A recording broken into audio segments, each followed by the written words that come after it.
सबको ईद उल अज़हा की ईद मुबारकबादी देता हूँ और तमाम गोवा के और तमाम अहल आयाल सब लोगों को ईद उल अज़हा की ईद मुबारकबादी हमारी तरफ से।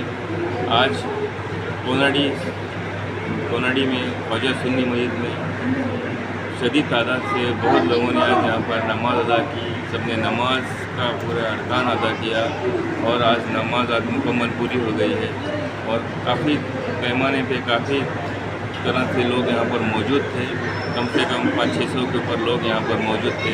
सबने आराम से और अपने बाइज़्ज़त सबने नमाज यहाँ पर अदा की और यहाँ पर सुकून और अमन के साथ सब लोगों ने नमाज यहाँ पर अदा की। और ये स्पेशल ईद उल अज़हा जो यहाँ पर बकरी ईद मनाई जाती है, जो हज़रत इब्राहीम अलैहिस्सलाम और हज़रत इस्माईल अलैहिस्सलाम के याद में इस चीज़ को हम मनाते हैं और इसे बकरी ईद कहते हैं। इसलिए बहुत शदीद तादाद में पूरे हिंदुस्तान में, पूरी दुनिया में इसका बहुत अहम हिस्सा है, अहम मनाया जाता है और इसको मनाया जाता है पूरे दुनिया में।